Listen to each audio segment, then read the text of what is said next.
Let me tell you something most people never admit out loud. You're not stuck because you lack motivation.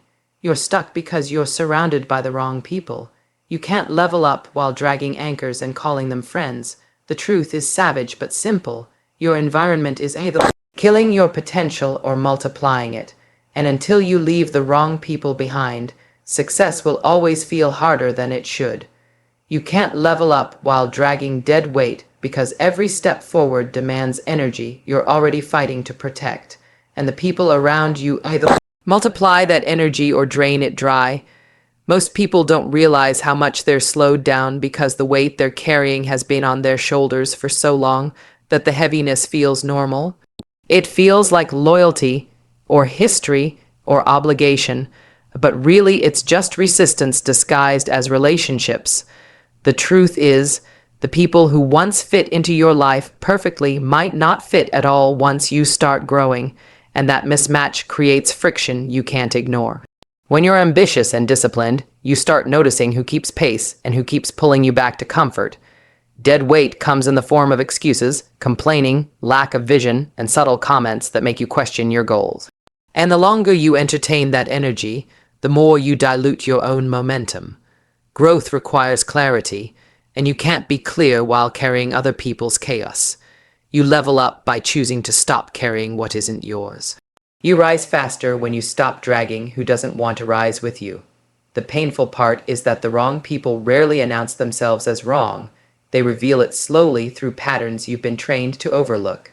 They show it in how they react when you win, in the discomfort they feel when you talk about the future, in the way they subtly nudge you back into the person you used to be.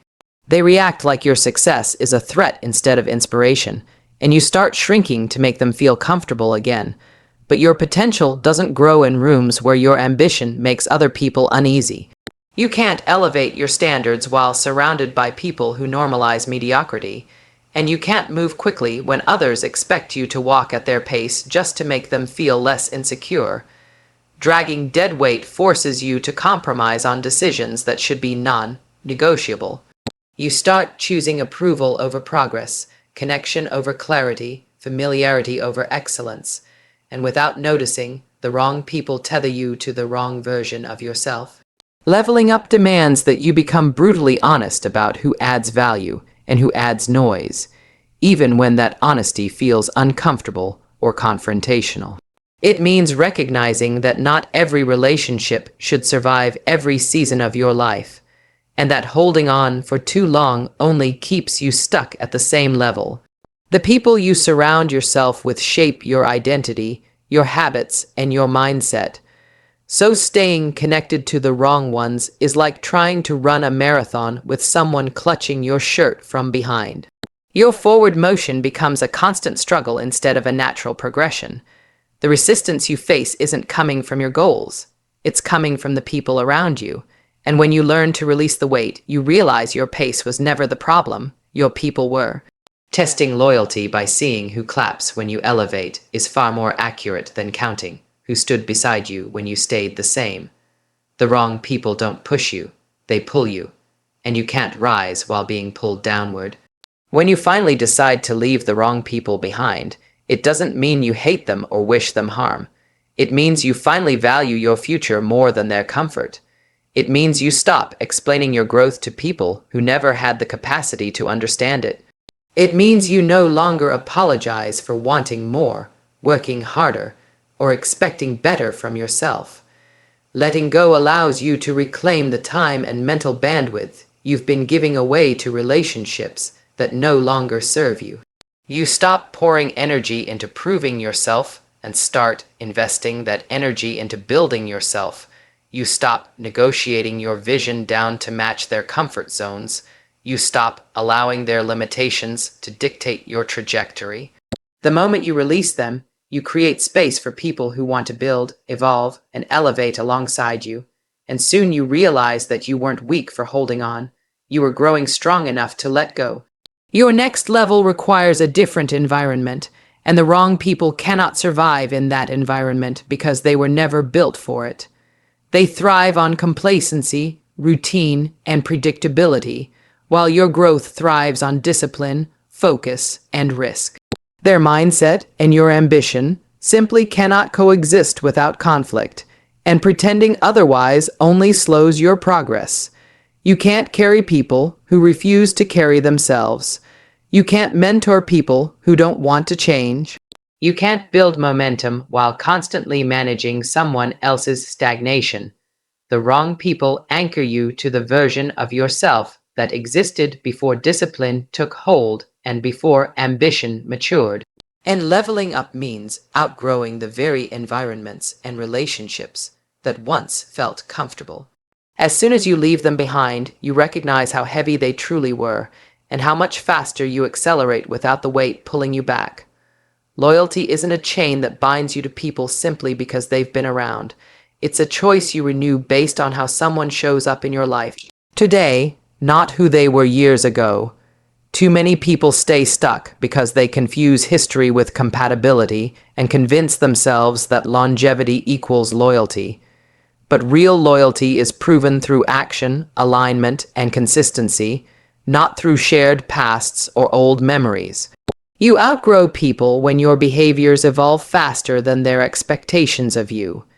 And when you grow, they often feel threatened because your progress exposes their stagnation. That discomfort turns into resistance, subtle comments, or a lack of support when you need it most. The problem is not that they changed.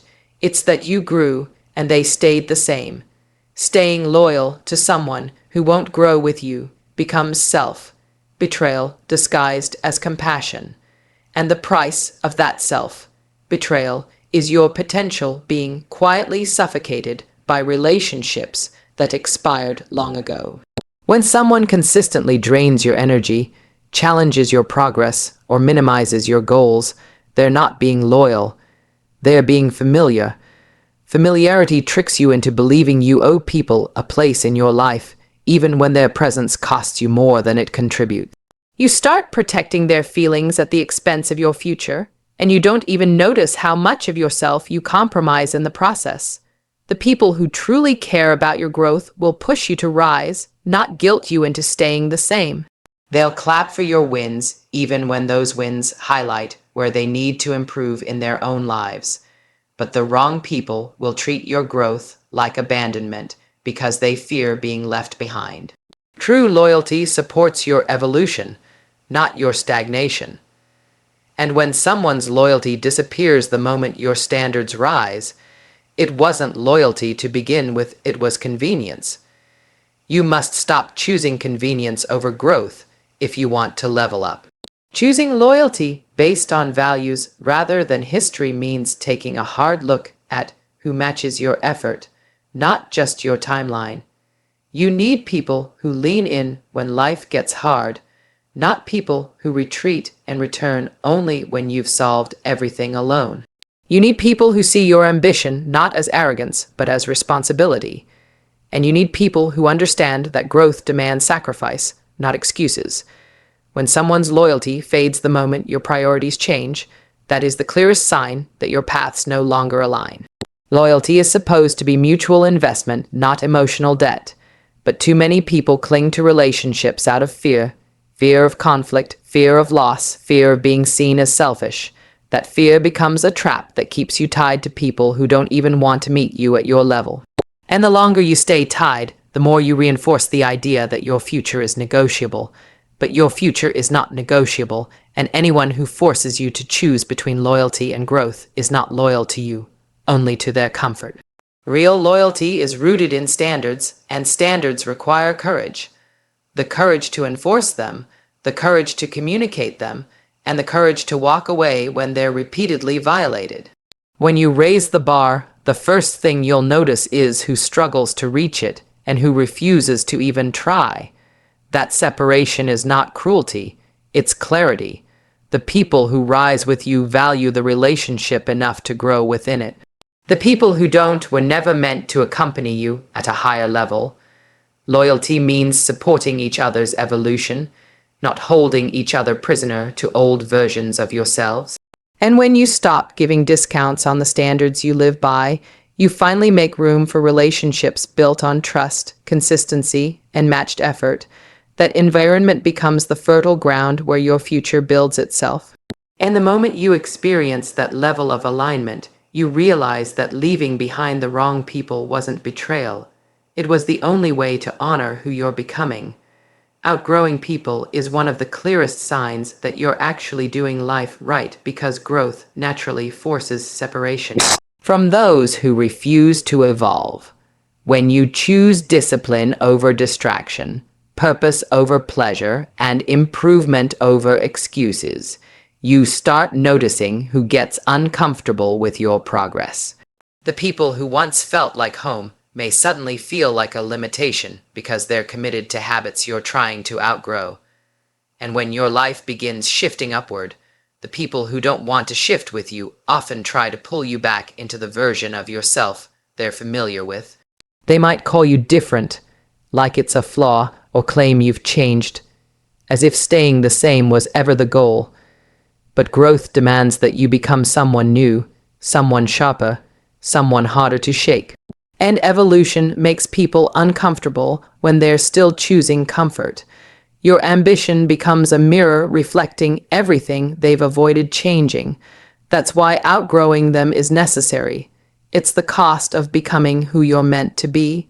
When you start improving your discipline, routines, and mindset, you quickly learn that not everyone claps for growth because your improvement challenges their excuses. People who aren't growing don't want to be reminded they could be doing more, and your progress becomes proof that their story isn't fixed, it's chosen. That truth makes them uncomfortable, so instead of rising with you, they try to shrink you back to their level. They may make subtle comments about how serious you've become or question why you're working so hard when everyone else is taking it easy. They might joke about your habits or downplay the changes you're making, not because they don't understand them, but because they feel threatened by them. Growth exposes complacency, and complacent people rarely cheer for the ones who challenge the status quo. When you recognize that pattern, you see clearly that not everyone can stay in your circle if you want to keep ascending. And the moment you stop needing their validation is the moment your progress accelerates. Outgrowing people is not arrogance, it's alignment. It means your values have shifted, your standards have risen, and your goals demand a different environment than the one you were surviving in before.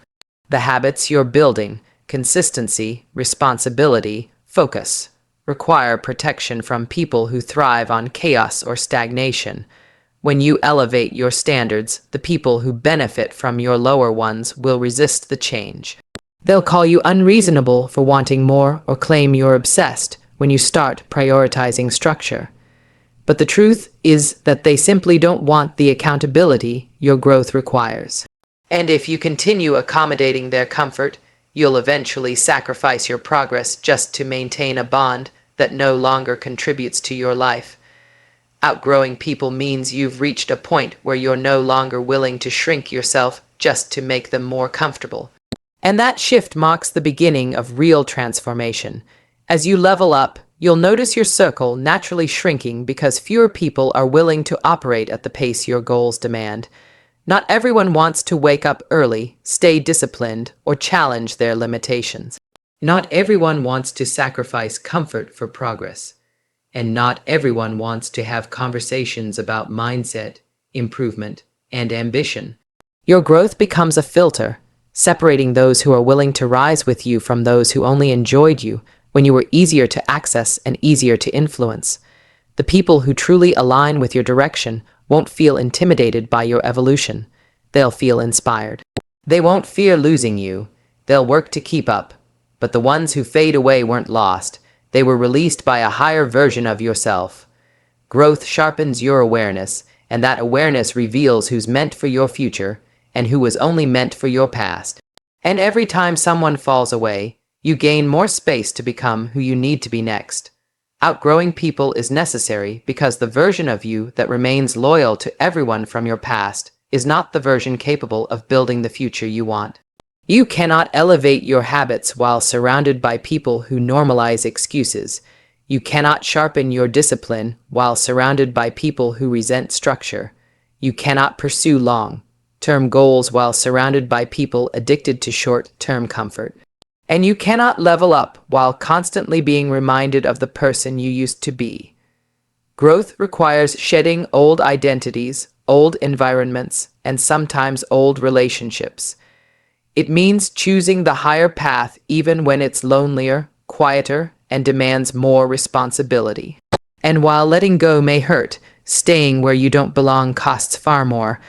Outgrowing people doesn't make you cold, selfish, or ungrateful. It makes you intentional. And intention is the foundation of every life that ever became extraordinary. Your environment isn't just the background of your life. It is the formula that shapes who you become, and every person in that environment either sharpens you or softens you. The people closest to you influence your standards, your habits, your mindset, and eventually your results. If you surround yourself with people who choose excuses, you will start to believe excuses are reasonable. If you surround yourself with people who choose action, you will start to believe progress is normal. This is why protecting your environment is not optional. It's mandatory for anyone who wants to build a different life.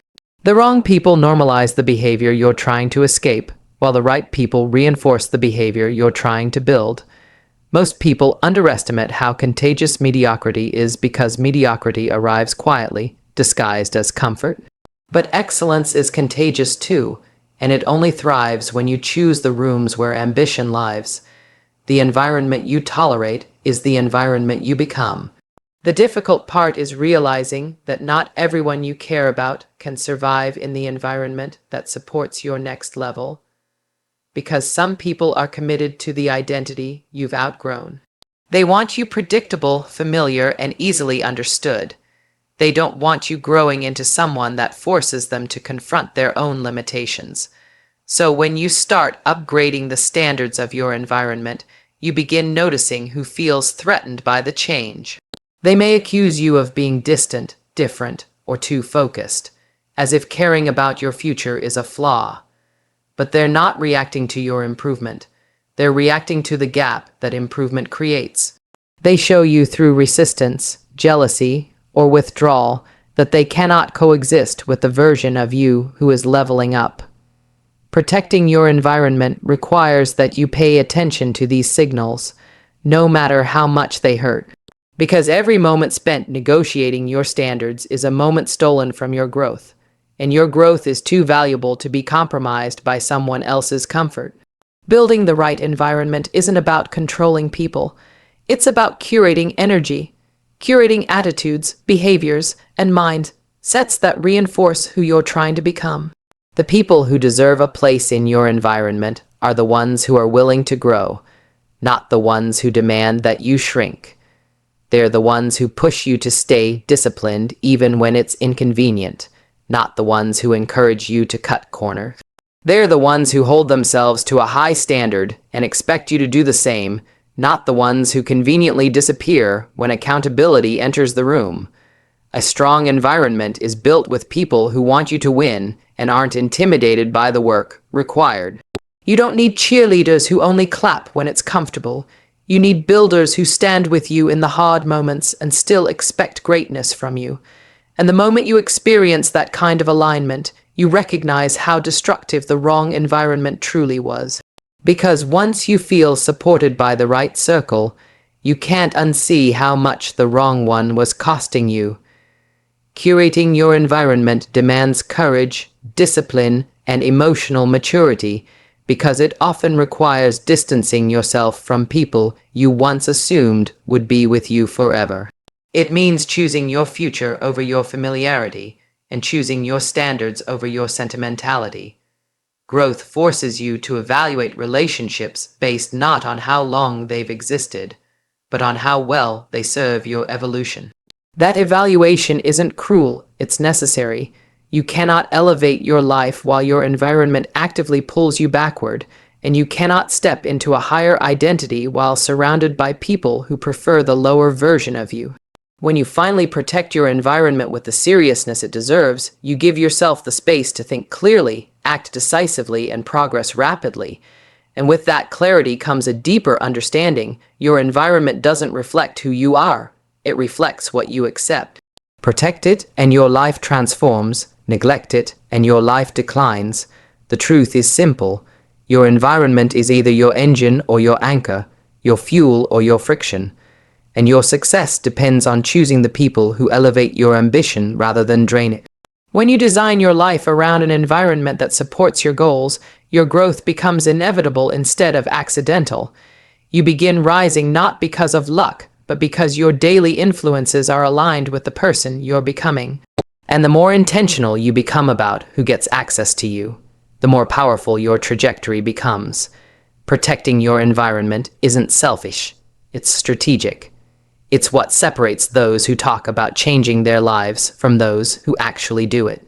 And when you commit to that level of intention, you send a message to yourself and everyone around you that your future matters, that your growth is non-negotiable, and that your life is moving upward with or without permission. In the end, the quality of your environment determines the quality of your destiny, and you are the only one who gets to choose which one you live in,